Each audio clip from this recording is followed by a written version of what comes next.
Let's bring in Wesley Hunt, Army veteran who is running for Congress in Texas. Wesley, you heard AOC there say that Texas turning blue is inevitable. What do you think? Is it?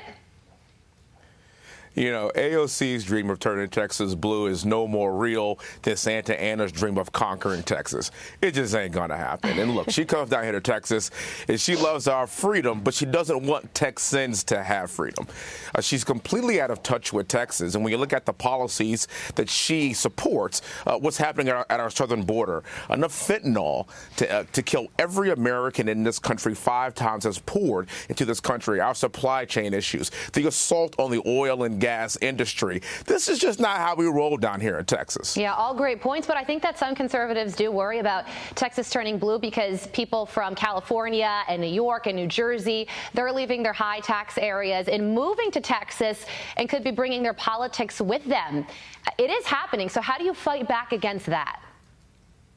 You know, it's happening to a certain extent, but if you look at where Joe Biden is and the Biden administration, how poorly they are doing amongst independents and the issues that I just listed, we aren't really concerned about that. It's up to Republicans to get our message out that, look, we are the party of freedom. We are the party of liberty. No mask mandates, no vaccine mandates. If you have a business and you want to come here and you want to grow your business, Texas is the best place to do that. But don't bring your politics with you. There's a reason why we're like that here and in Florida. And we got to make sure that we keep our state red.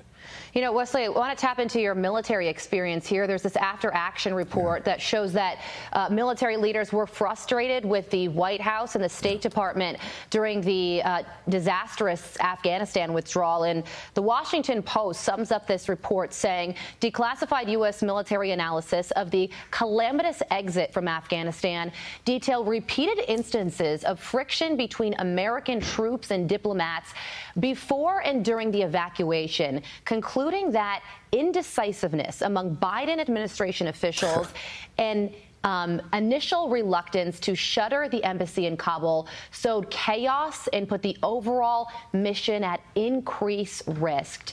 Pentagon Press Secretary John Kirby was asked about this yesterday. Listen to what he had to say. Yeah, I think we need to keep these documents in perspective. They didn't think that these documents were going to become public. They weren't talking to reporters. They were talking to investigators, and they were talking about appropriately what they saw there at the airport, what they experienced there in Kabul and in Afghanistan in real time. He says that we need to keep these documents in perspective. What is your perspective on them?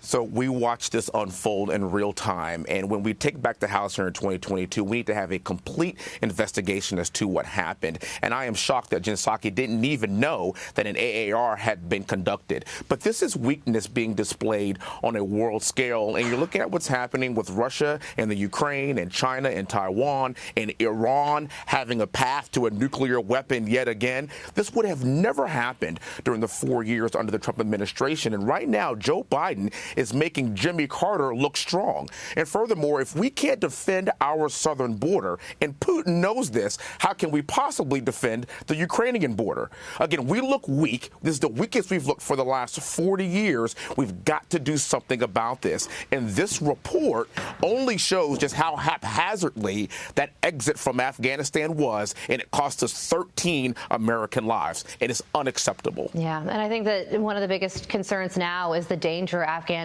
poses without a military presence there. And I hope that doesn't come back to bite us. Wesley, thank you for joining us this morning. Yes. Of course. God bless you. Thank you so much. Have a great day. God bless you, too. Happy Valentine's Day. Happy Valentine's Day to you and everyone watching right now. Thank you.